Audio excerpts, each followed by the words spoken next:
I was born a simple child, sold by my own parents for a sack of rice and salt. The first day I arrived at the Duke's manor, the Duke's dog had puppies. The second day, the Duke's horse was found to be pregnant. The third day, the Duke's eldest son's wife was with child. The Duchess held my hands, insisting I was her own flesh and blood, somehow born to another woman. The day after I was adopted by the Duke and Duchess, the palace sent for me. My name is Ava.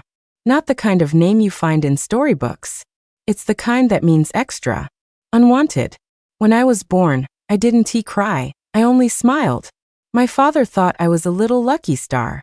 But by the time I was 5, I could barely walk, let alone talk.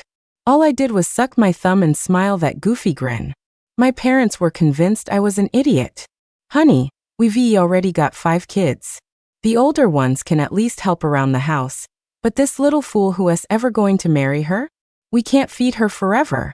My mother, her belly swollen with another child, reached into the patched-up rice barrel and seemed to make up her mind. Sell her. If this one's a boy, her little brother will need rice porridge.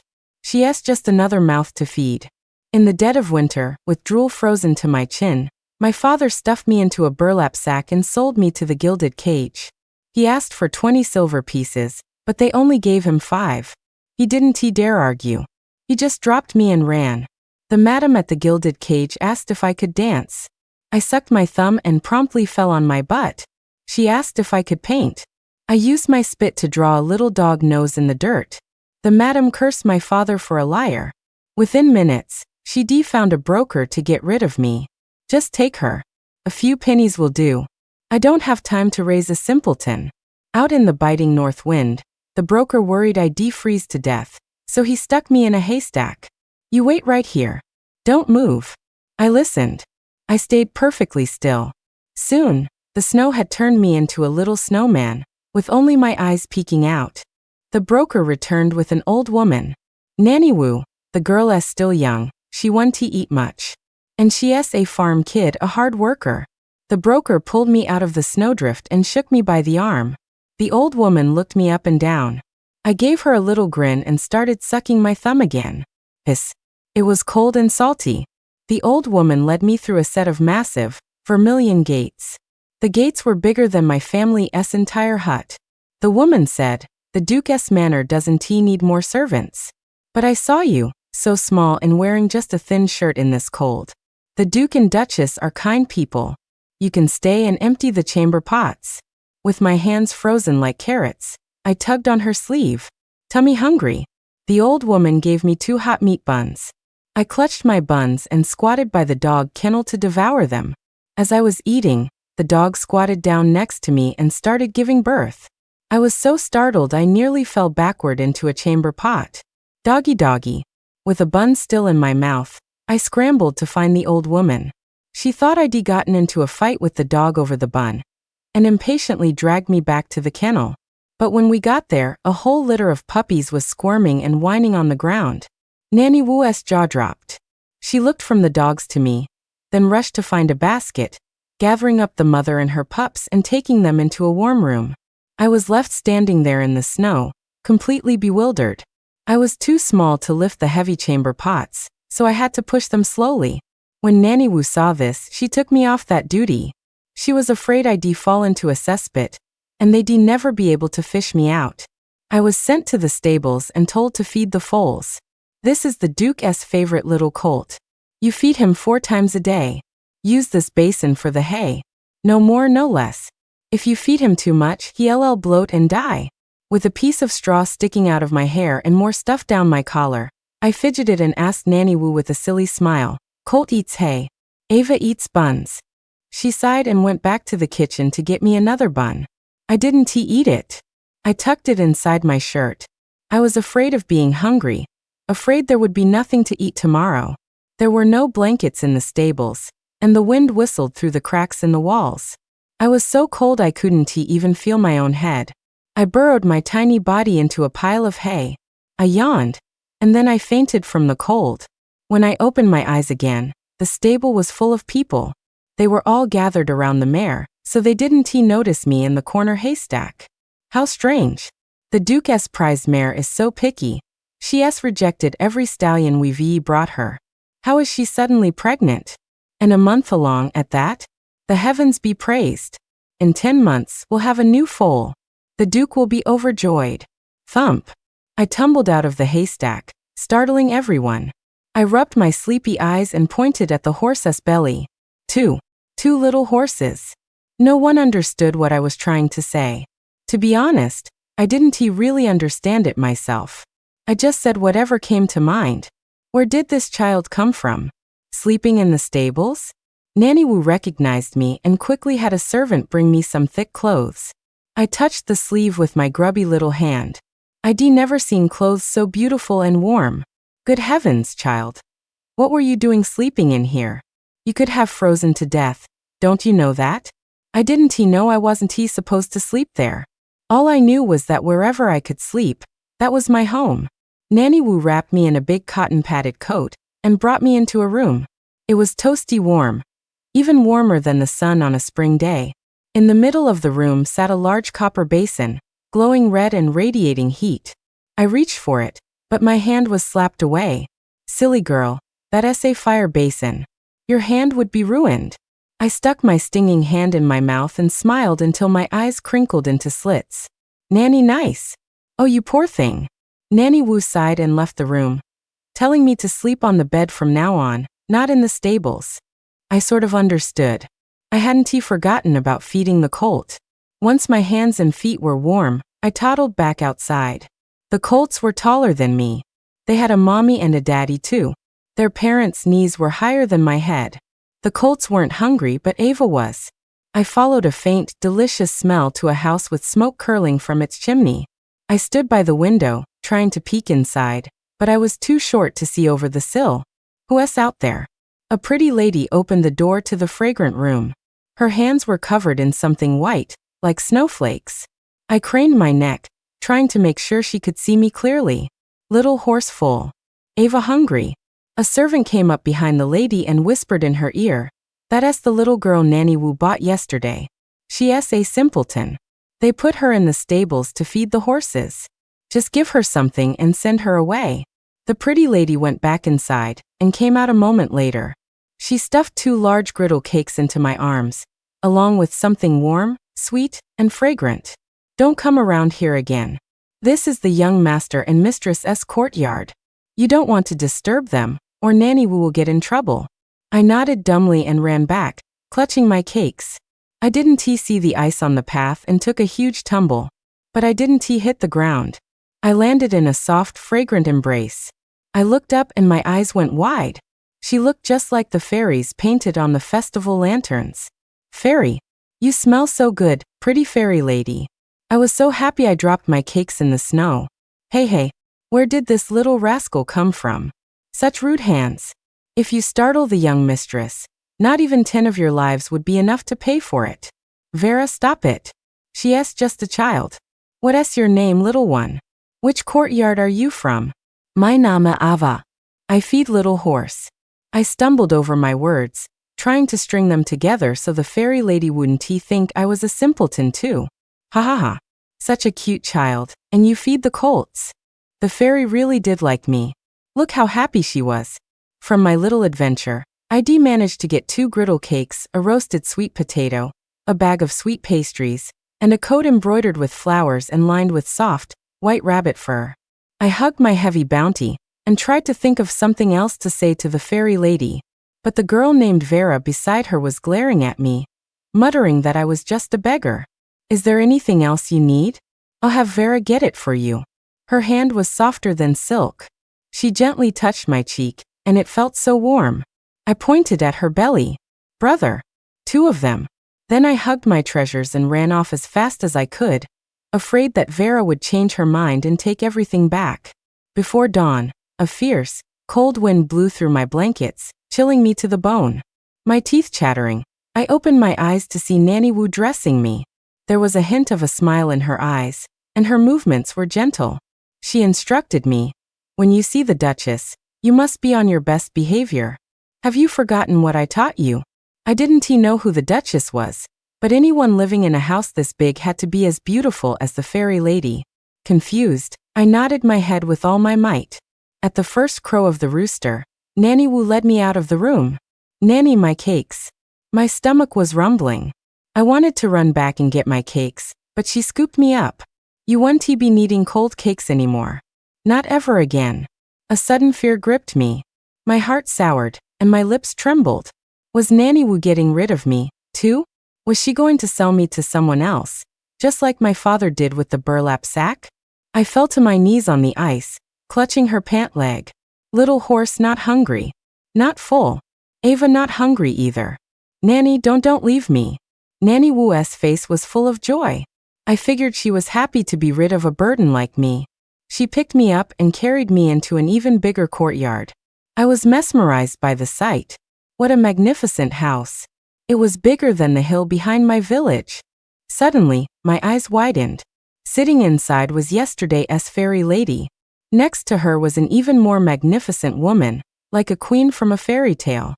I was so happy to see the fairy lady that I wriggled out of Nanny Wu's arms. Ignoring the drool on my chin, I toddled over to them. Everyone in the room was beaming. Come here, my sweet girl. The magnificent queen on the main seat beckoned to me, and the fairy lady herself brought me over. Little one, how old are you? I didn't quite understand. My parents, thinking I was a fool, had never taught me how to count. Your Grace, the girl is 6. She's from a farming family on the outskirts of the city. Too many mouths to feed, so they sold her. The gilded cage didn't want her. I took pity on her and bought her myself. I acted on my own, Your Grace. I hope you can forgive me. Such a wonderful child. Being sold back and forth like she's an object.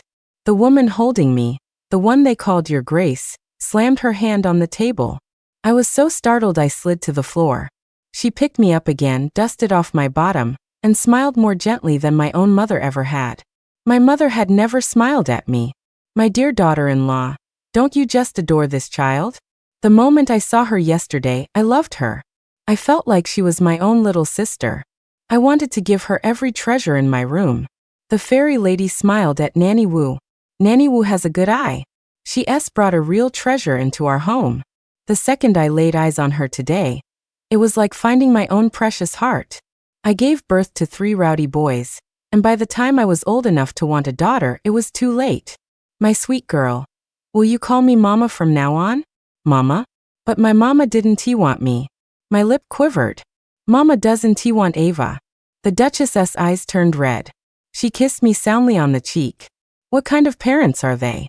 From this day on, you are my own daughter, the 4th young lady of this manor. Congratulations, Your Grace. Congratulations, my lady.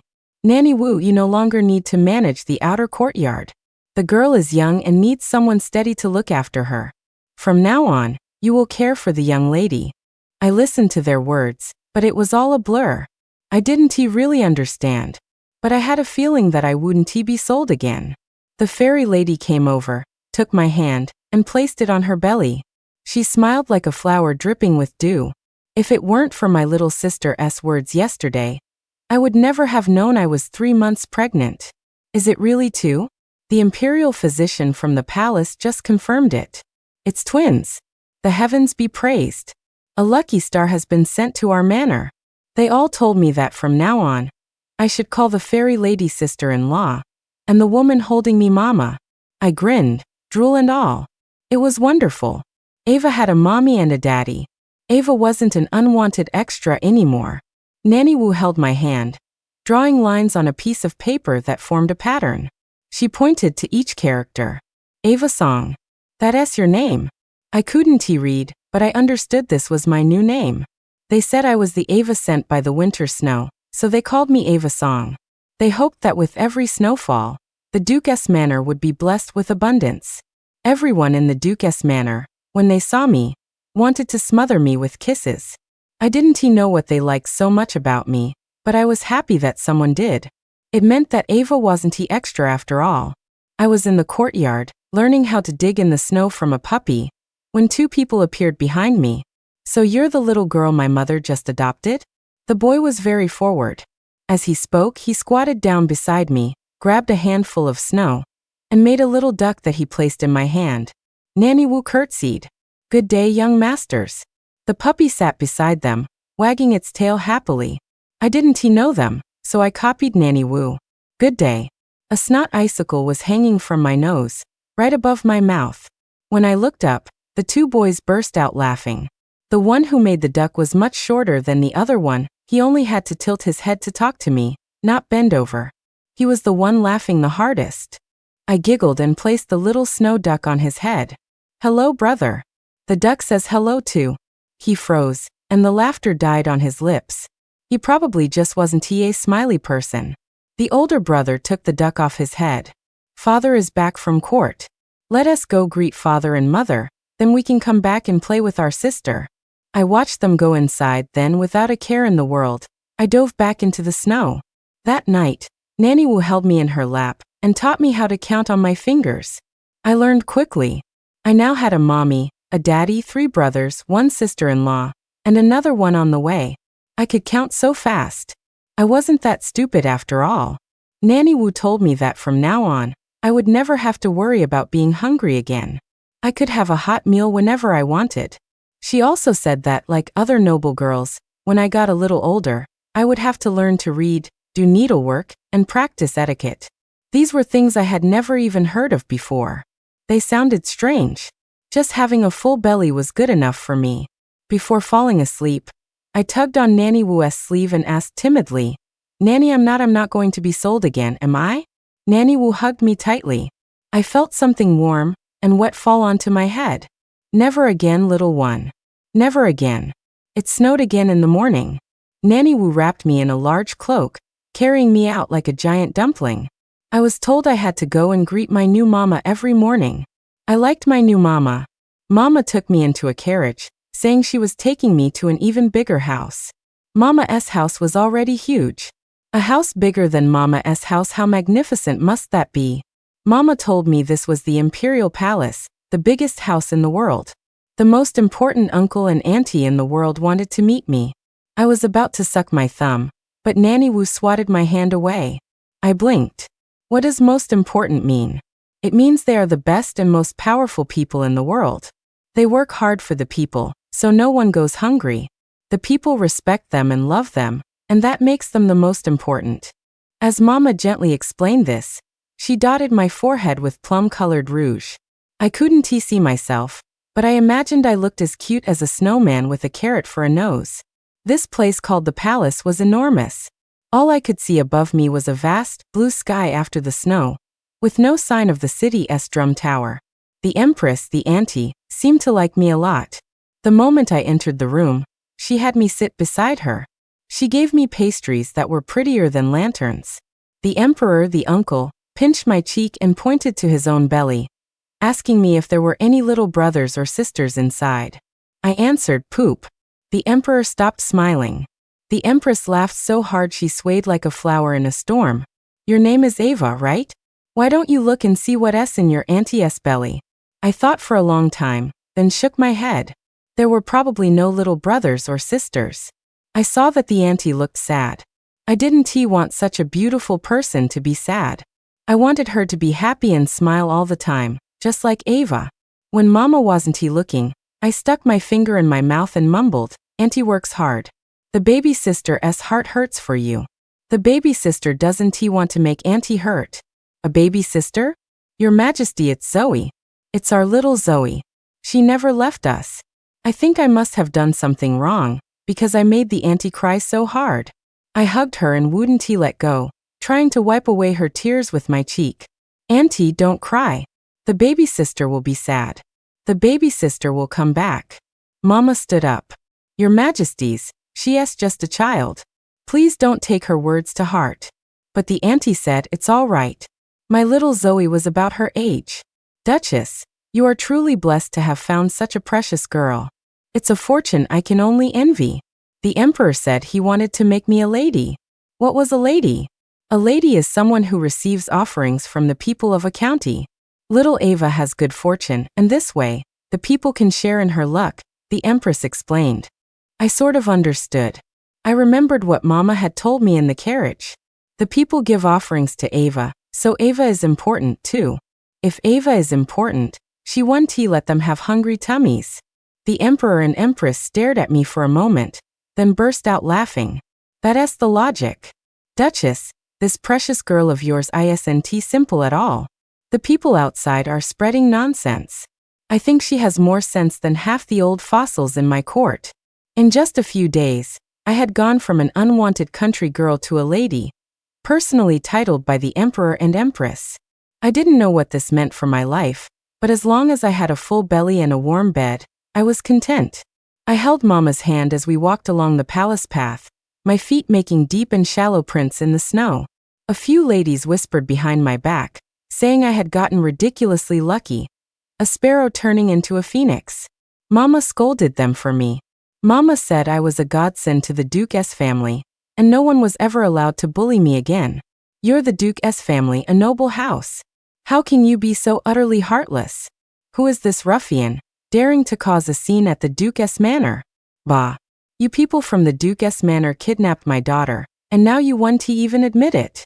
The carriage slowly came to a stop. I peeked out curiously. I recognized the voices. It was my parents, the ones who had sold me.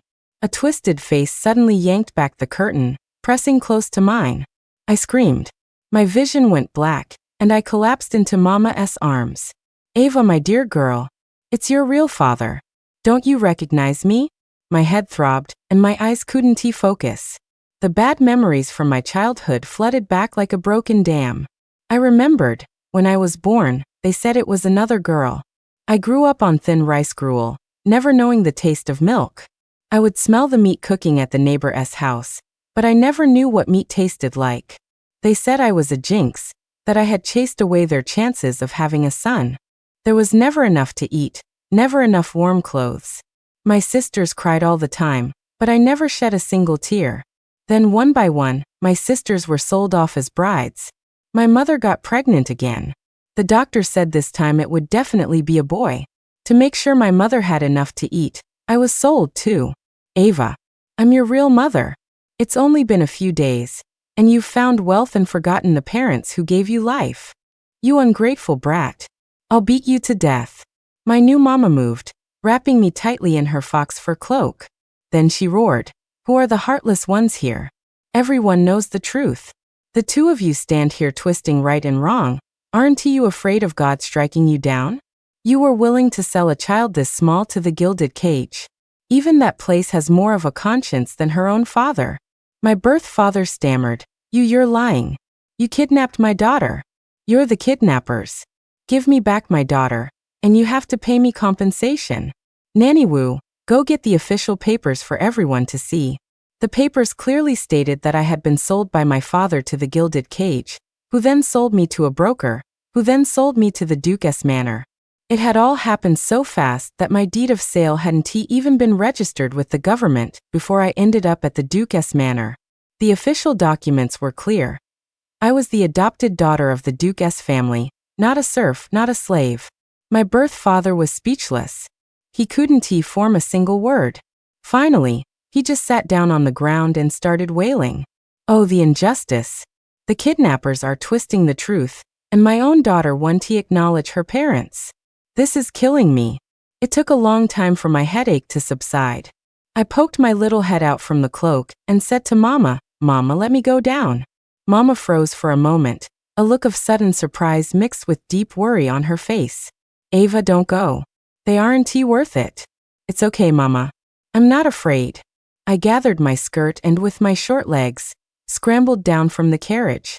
When my parents saw me in my fine silk coat, their eyes turned red with greed. They lunged at me, trying to strip the clothes from my body. I stood there like a rag doll as they pulled at me, not making a sound. In the carriage, my new mama held a handkerchief to her face, but it couldn't hide her tears. "You wretched girl. It's only been a few days and you're already dressed in silk and silver. And you didn't even come back to find your parents. You ungrateful little whelp. Come home with me now, and see if I don't whip you." My beautiful silk coat was torn from me, leaving me in a thin undergarment, shivering in the cold. Nanny Wu, her eyes filled with tears, held me tight to keep them from dragging me away. "My dear girl, you just have to say you don't want to go with them, and I'll fight to my last breath to keep them from taking you."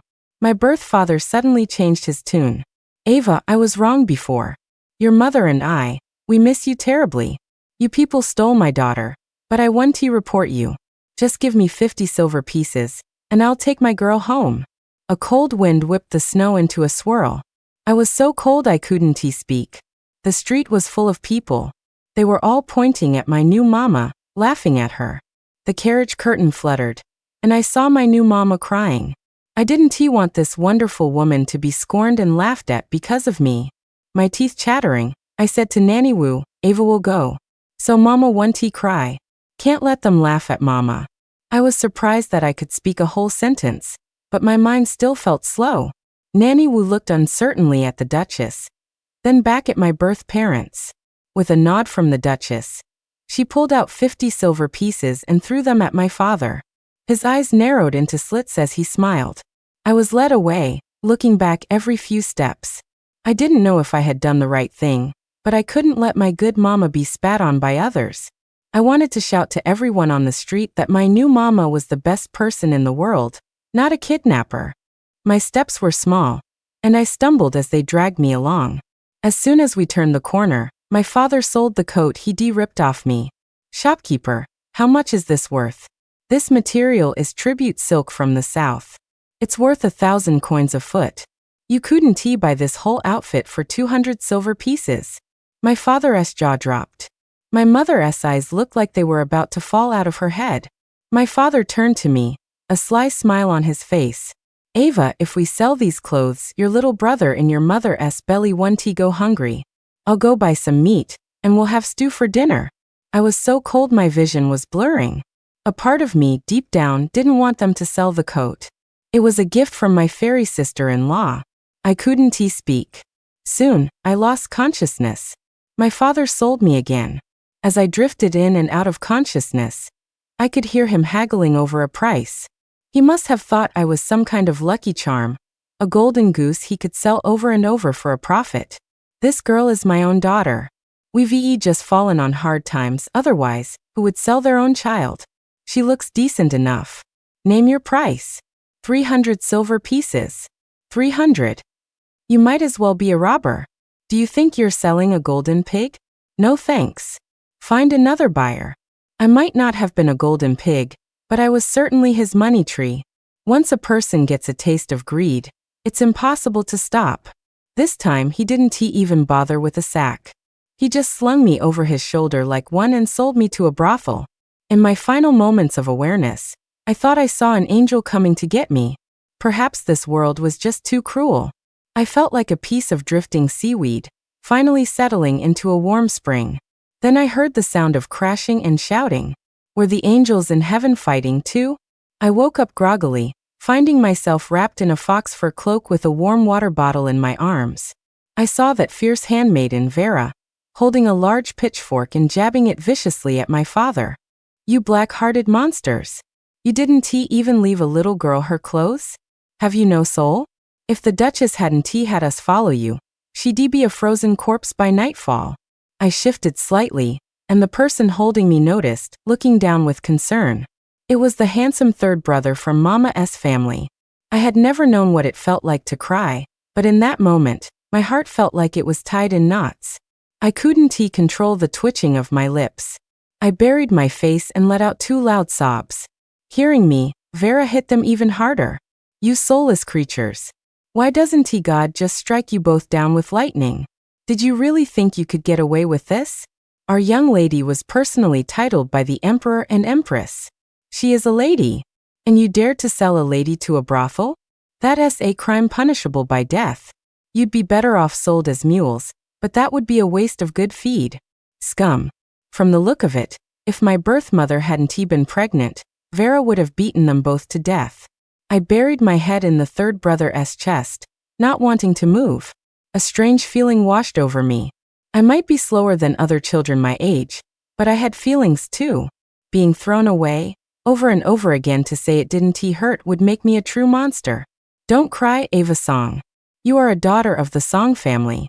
Your brother is taking you home." My third brother, Sam, brought me back to the Duchess Manor. My birth parents broke the law and were exiled 2,000 miles away. When I got back, I came down with a high fever. It would break, then return, over and over for half a month before I was finally lucid again. Nanny Wu said my face was as yellow as an orange.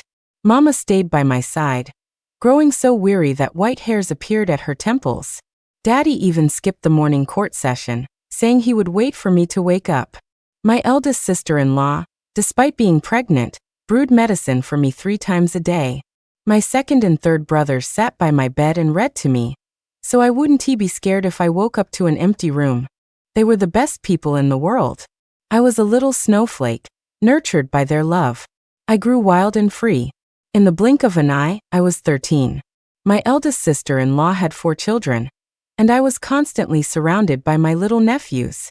My second brother married my second sister-in-law, who patiently taught me embroidery and flower arranging, never scolding me for being clumsy and pricking my fingers with the needle. The little colt grew into a tall, strong horse, able to carry me on leisurely strolls across the fields. I was raised well by Mama and Daddy. I could now speak in complete sentences to express myself, and I had learned the proper etiquette of a noble lady in the capital. As long as the topic wasn't too complicated, I seemed just like any other girl. But I knew I was still the same slow, silly little Ava. I could recognize words, but I couldn't write. I tried to play the zither, but I always broke the strings.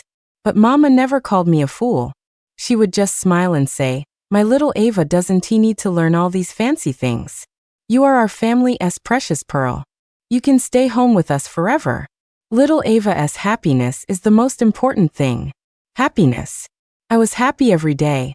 My greatest joy was when Sam came home from the academy each day with a new gift for me.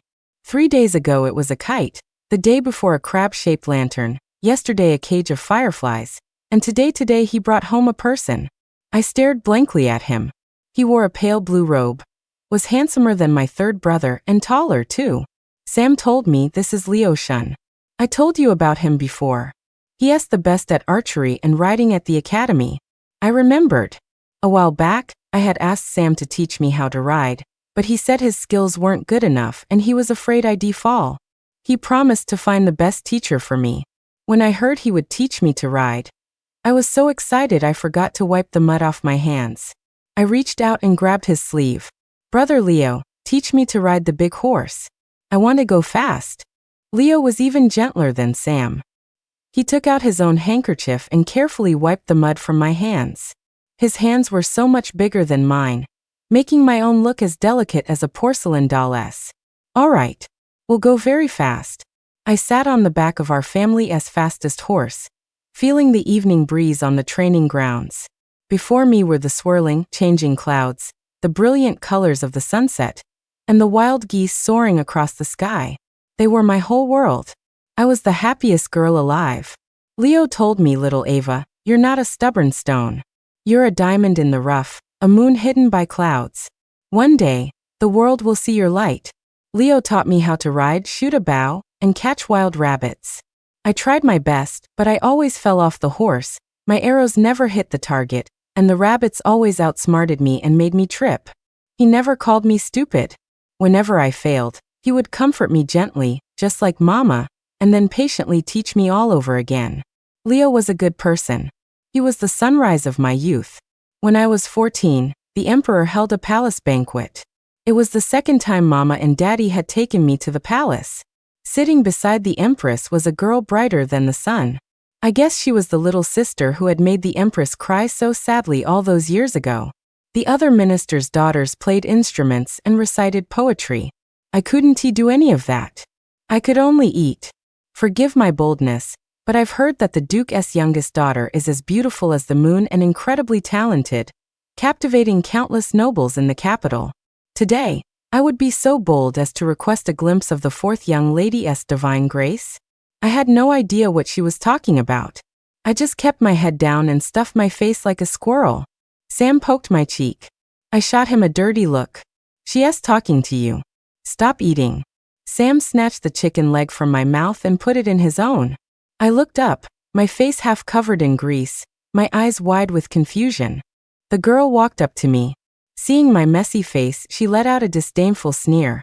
"Fourth young lady, would you honor us with a song?" "A song? How was I supposed to do that?" I was at a loss. I timidly tried to bargain with her. I can't. But you could sit down and have a chicken leg with me? She seemed angry. She glared at me, then ran off. I felt a little wronged. I turned to Sam. How can anyone not like chicken legs? The Empress must have heard my thoughts. She called me over to sit next to her and the little princess, and we all chewed on chicken legs together. The other girl's glare became even more venomous. I didn't understand what I had done to make her so angry. I used the excuse of needing the restroom to escape. I thought if I went for a walk outside, she might not be so angry when I came back. I felt my way forward in the dark, unable to see the path clearly. Suddenly, I felt a hard shove from behind, and I fell into the water. Oh no! No one ever taught me how to swim. Gasping for air, I struggled desperately. Leo, save me, you never taught me how. I bobbed up and down for what felt like an eternity. I thought I was really going to turn into a little fish. Suddenly, I felt a weight lift. Fresh air rushed into my nose and mouth. Leo's gentle voice was in my ear. I'll be sure to teach you. Brother Leo, has this little witch charmed you? She's as dumb as a donkey. She can't do anything. And you still go to her house every day to teach her? It's a complete waste of your time. I found out later that the girl at the banquet was the daughter of the Prince of Qingyang. She had been infatuated with Leo for a long time, and when she couldn't win his affection, she sought me out to bully me. My daddy and mama were not to be trifled with. The Prince of Qingyang was just a prince by title, inheriting it from his ancestors. Did he think his arrogant daughter could bully their precious child? Not a chance. The Prince of Qingyang brought 3 carriages full of gifts to our door to apologize. My daddy just gave him the cold shoulder.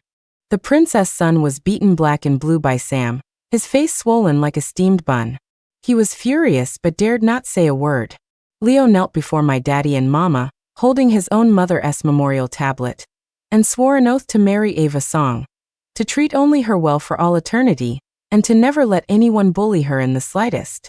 I hid behind the door listening. My heart felt sour, like I was tasting vinegar. Leo was going to marry Ava Song. Did that mean he wouldn't be able to teach me how to ride anymore? Wait a minute. Ava Song is me.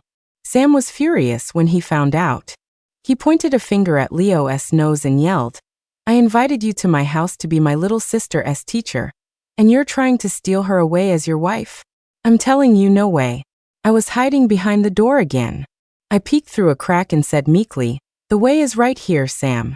It wasn't until the family sent over the betrothal contracts that I learned he was the general's son.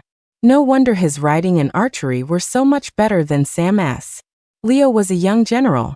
I would be 15 next year, and our wedding was set for the 7th day of the 7th month. With the betrothal contracts exchanged, he had even more reason to take me out. It was the winter solstice again. Leo wrapped me in a thick fox fur cloak until I looked like a round, pink and white dumpling. He seated me in front of him on our family's horse, and we galloped out of the city. He said he had a winter gift for me. I was grinning from ear to ear. It was a house made of ice. Inside there was a warm stove, fruits, vegetables, and even roasted sweet potatoes. A hole was cut in the floor, and a spring bubbled up from below. This is a great spot for ice fishing. The winter carp are delicious. I sat by the stove, yawning, while Leo fished for carp. When the fish weren't biting, he told me stories. Suddenly, we heard a commotion outside, the clash of weapons. I was instantly wide awake. You stay here and don't move. I'll go check. Leo stuffed the entrance of the ice house with dry grass, hiding me inside while he went out alone. I was terrified. I wanted to go out and see, but I remembered what Leo had told me. So I sat down obediently and picked up the fishing rod to wait for him. A fish bit, the float bobbed, and then Leo burst back in, grabbed my hand and pulled me outside. What's wrong? I cried in panic. Ava, get on the horse. Go back to the city. Go now. Leo threw me onto the horse's back and slapped its flank hard.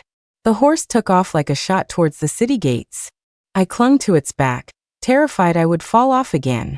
In the chaos, I glanced back. The distant snow-covered hills were stained red, and a massive, dark crowd of refugees was swarming in our direction. I squeezed my eyes shut in fear. The horse galloped all the way home. Sam asked me why I was crying and why Leo hadn't he come back with me. I touched my cheek, feeling the warmth of tears for the first time. There were so many people outside the city. So much blood. He told me to come home. Sam stared for a moment, then dashed towards Daddy's study. I didn't know what was happening. Mama only told me that Leo was going to war. As his fiancé, I went to see him off. He asked me, little Ava, what gift would you like me to bring back for you? I said, a roof over every head, a smile on every face, and for Leo to come home safe. He said, my first wish is that no one freezes to death on the roadside. My second is that little Ava is happy every day. I waited from the age of 14 to 15, and from 15 to 16. Leo didn't he come back. Mama wanted to arrange another marriage for me, but I refused. I was going to wait for Leo to come back and teach me how to ride, shoot, and swim. I waited until I was 20, and Leo still hadn't he come back. I thought, the war must be very difficult. By the time Leo returns, his beard will probably reach his toes. I went with Daddy to the ancestral temple for a ceremony. As we passed a small chamber, my eyes caught a few familiar words. For Ava Song's late husband, the tablet of Leo. Nanny Wu and Sam had both taught me my letters. I could read. Daddy asked me what was wrong. I turned, bounced on my feet, and linked my arm through his like a little rabbit. Daddy, after court tomorrow, will you take Ava out to fly a kite? I took my big brother, second brother, third brother, and my 7 or 8 nephews, and on the open land outside the city, we built thatched cottages, one after another. This was the place where Leo had taken me ice fishing. They didn't understand why I was doing it, but Sam defended me. Ava has her reasons for doing this. I set up many stalls here, giving out porridge and selling warm coats. Not just on the outskirts of the capital, but in many other places too. I wrote my wish and Leo's on a kite. I let it fly high on the evening wind, towards the colorful clouds, towards the horizon. I was fulfilling the promise I made to the emperor all those years ago. As a titled lady, I received offerings from the people, and I would not fail their trust. I would share my good fortune with them, so they would never have to suffer from cold or hunger again. Leo, for the rest of my life, I will honor you. I was just a simple girl who took longer than anyone else to understand your heart. Our timing was off in this life, but perhaps we can try again in the next. Leo's story. Sam's song from the Duke's manor brought home a little sister. He was covered in frost and snow, but the sister in his arms was wrapped tightly in a fox fur cloak. I asked him where he found such a treasure, and if he could find one for me too. My mother passed away when I was young, and as an only child, I always wanted a sister. But Sam just glared at me. She's my sister, a daughter of the Song family. She wasn't he found. He looked so genuinely angry that I sheepishly backed off. I knew he was lying. We'd been friends since we were in diapers. I knew how many blades of grass were in his courtyard. When did he suddenly get a sister this big? I didn't press him. I just escorted him back to the Duke's manor. For the next 2 weeks, I didn't see him at the academy. I thought something had happened to him, so I climbed the wall of the Song estate to peek. What I saw stunned me. The guy was actually helping his sister with her reading. The little bundle on the bed was flushed red, her brow furrowed. It made my heart ache to see. I thought to myself, I have to find a way to steal this sister from the Song family. Then I'll have a sister of my own. Sam guarded her like a hawk. He gave me no chance to steal his sister. All I could do was buy a little toy on the street after class every day, follow him home, and watch him give it to his precious sister. Man, the people in that manor were strange. My father said the Duke was a rigid, uncompromising man in court, so strict that even the devil would fear him. But at home, he was completely different. He was a tough guy with a heart of gold, practically melting with affection. He and the Duchess treated that sister like the apple of their eye. He even let the little girl ride on his shoulders like a horse. I was so jealous. I still wanted to steal her. I started planning the gifts I would give her every day. I learned from the best lantern maker in the capital and made a crab lantern with moving claws, which I gave to Sam to give to his sister. He told me her name was Ava. A crab seemed fitting, you know? A fish in water. I perch on the wall and watch. When Ava smiled, I smiled too. Then one day, Sam came to me looking a bit hesitant. Leo, my sister wants to learn how to ride. My skills are average. Could you possibly? Could I? Of course I could. This was my chance to steal his sister. Then he added, my sister is a bit slower than other people. Please be patient with her. I already knew that, actually. I didn't dare tell Sam I'd been spying on them from the wall. The overprotective maniac would have probably hit me with a stick. My wish finally came true. I got to take little Ava riding, to watch the clouds, to chase the evening wind. Ava asked me what my favorite thing was. I wanted to say, my favorite thing is watching you smile. But I didn't dare. The words that came out were, I want to see a world of peace and prosperity, where the people are happy. Little Ava seemed to agree wholeheartedly. She said she wanted that too, for everyone to have good fortune like her, with full bellies and warm clothes.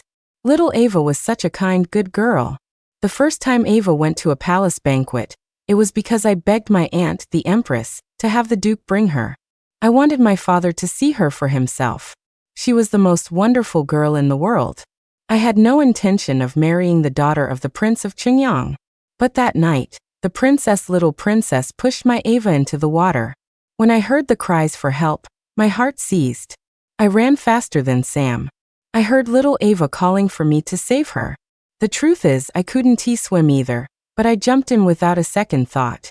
Little Ava, with tears in her voice, asked me why I hadn't taught her how to swim. I couldn't very well tell her that I didn't know how. All I could say was, I'll be sure to teach you. From that day on, I practiced swimming relentlessly, thinking that the next time I took Ava out, we could go catch fish in the river. When I got home, my father punished me severely. He said I was the only son of the Shen family, and for me to recklessly jump into the water when I couldn't swim, how could he face my mother in the afterlife? I confessed to my father, I love the Song family's daughter. I want to marry her. The Duke's girl? Absolutely not. She's a simpleton. Raising her would be like raising a child for your entire life. Her heart is the purest place on earth. If you don't agree, father, I want to get up. You've grown bold, haven't you, boy? Daring to talk back to your old man. Fine, you can kneel. I gritted my teeth and knelt for 2 days and 2 nights. My father, moved by my sincerity, finally agreed to propose to the Song family. I was ecstatic. My knees were so swollen I could barely walk, but the thought that little Ava would one day be mine and mine alone made all the pain disappear. I could finally take my Ava out openly, without Sam watching my every move. The world was wide, and I wanted her to see it. It was the winter solstice again. The Duchess had the kitchen make dumplings, saying we'd eat them together when we got back. Ava didn't really like winter, she was afraid of the cold. In the ice house I had built for her, I prepared a stove, charcoal, and a fur cloak. I wanted her to be warm and cozy. I also wanted to catch a big carp for her with my own hands. I wanted to show her that winter could be wonderful too. But things didn't go as planned. The peaceful, beautiful day was shattered. I heard strange noises outside. I remembered my father saying a few days ago that a snowstorm up north had driven many refugees south, and the northern barbarians were stirring, using the refugees as cover to start a war. It was all happening so fast. The refugees were rioting. Blood flowed in the snow. I had to get Ava back, but it was already too late. The city outskirts guards couldn't hold back tens of thousands of refugees. I had to get to the western barracks for reinforcements. I told Ava to go home, to wait for me, and not to look back. Watching her pass through the city gates, my anxious heart finally settled. The war erupted without a moment's respite. My father and I were appointed to the vanguard to assist the northern border and resist the enemy. Before I left, I saw Ava in a fiery red cloak, seeing me off. From a distance, she looked as beautiful as a bride. When the war is over, I thought, I'll return in triumph and marry her with a grand procession, 10 miles of red silk. My Ava will be the most beautiful bride in the capital. Winter rations were scarce, and we were attacked from both front and back. I fought to the very last moment, giving my last bag of hardtack to my soldiers. I told them if I die, don't make a big deal of it. Find a small place and hide my memorial tablet. It's best if little Ava never knows. She would forget me. She would find a good husband and live a long, peaceful life. I had promised her. I had promised I would keep her happy forever, that she would see a world at peace, a nation prosperous. Alternate ending. Leo S. Rebirth. Ava S. Story. My name is Ava, and I'm the only daughter of the Duke of Song. My mommy and daddy had me late in life, so they and my 3 older brothers spoil me rotten. The emperor and empress adore me too. They even wanted to adopt me as their own daughter. My daddy refused, saying the emperor was trying to steal his treasure, which was against the code of a gentleman. They almost got into a fist fight over it. Luckily, I'm very smart.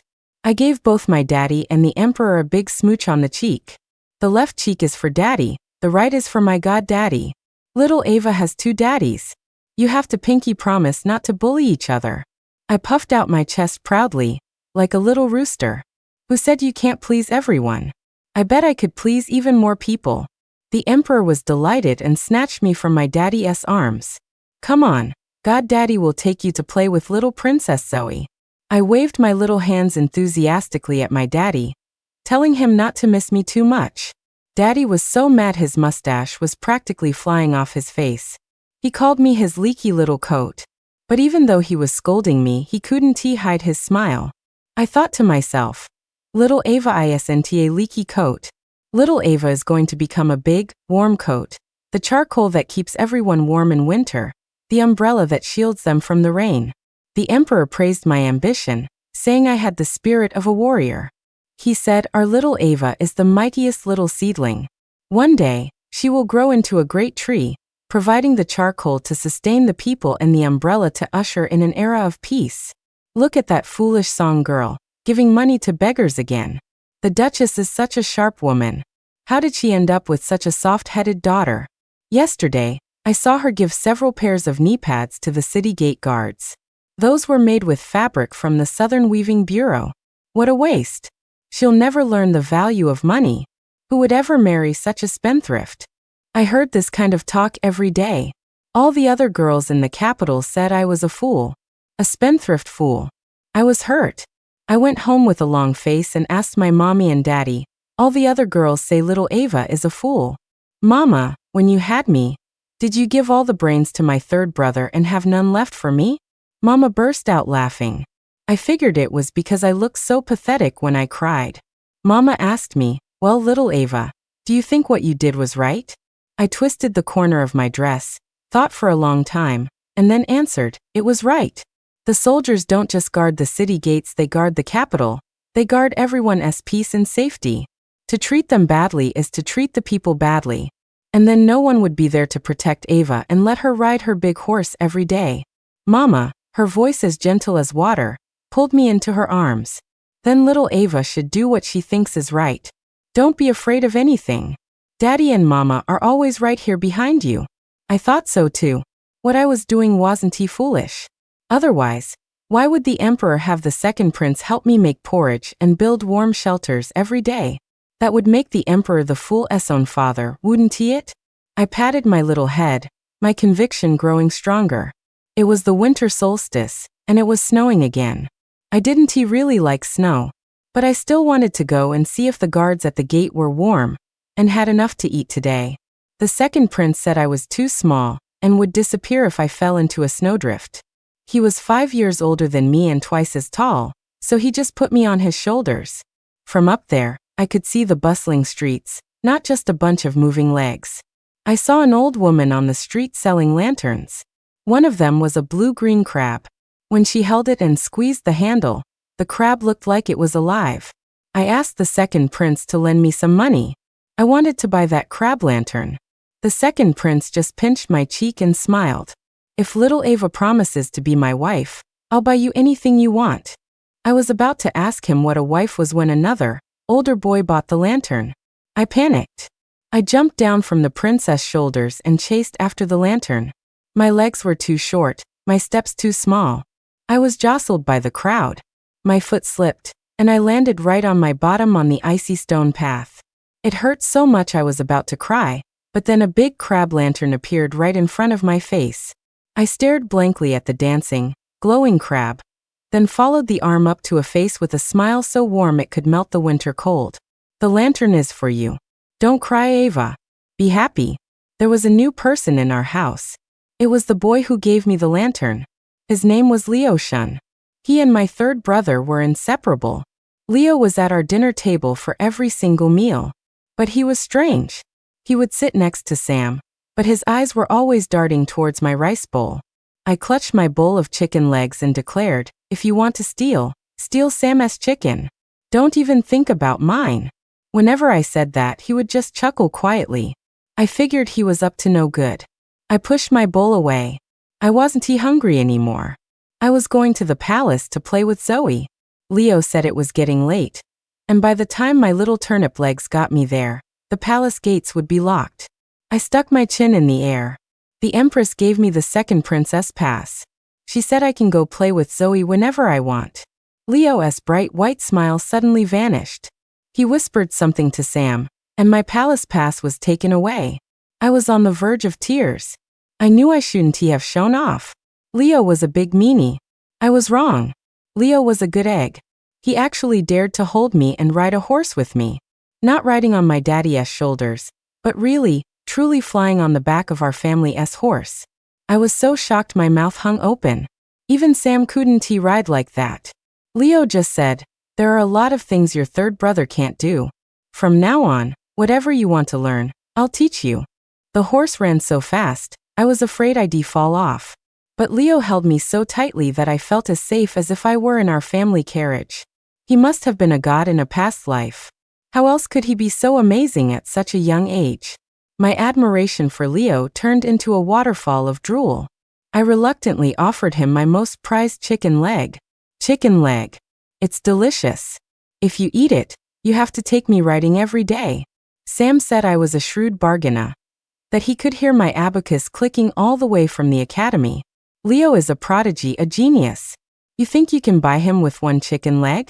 But Leo just smiled and took my sincere offering. All right. I'll teach little Ava to ride every day. The second prince must have been jealous that I had such an amazing teacher. To get back at me, he made me and Zoe go to his study every day to learn poetry. The sight of all those dense characters made me feel faint. I argued with him. I'm only 6. How am I supposed to understand this?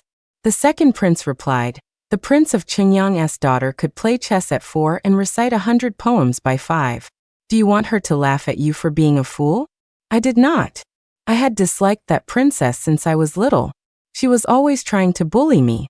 Tears in my eyes, I nodded and resigned myself to my fate. But then the second prince suddenly left.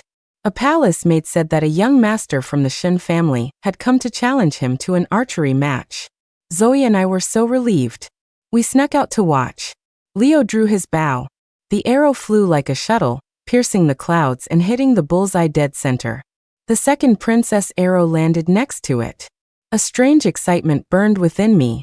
I was rooting for Leo to win. And he did. The prize was that the winner got to be little Ava's teacher for a month. The other person was not allowed to come and see me. Leo won every time. The second prince hadn't seen me in almost half a year. He must have missed me a lot, because he had Zoe secretly tell me that as soon as he beat Leo, he would come to my house with betrothal gifts and ask me to be his wife. By the time I was almost old enough to marry, the second prince still hadn't beaten Leo. Leo's betrothal gifts arrived first. My daddy said the wedding would be on the 7th day of the 7th month next year. It was a good day. Leo said the 7th is too late. The 15th of the 8th month this year is perfect. The full moon shines like a silver plate. In the autumn of my years, I found you my peace. Leo's story. The 7th arrow pierced my chest. My hands were numb with cold. I lay on the snow, a smile on my lips even as my consciousness faded. I thought, by protecting my country, I have protected Ava. A warmth spread around me. I opened my eyes again and found myself lying on the soft bed at home. My old nanny brought me a steaming bowl of dumplings, saying it was the winter solstice, and if I didn't eat them, my ears would fall off. I stared blankly for a moment, then looked down. I was no longer in silver armor. My arms and legs were several sizes smaller. Nanny, what day did you say it was? The winter solstice, young master. Did you sleep yourself silly? The general specifically reminded me before he left for his patrol. He said, "You love these dumplings, so I mustn't forget." In that instant, everything came rushing back. I didn't even bother with shoes.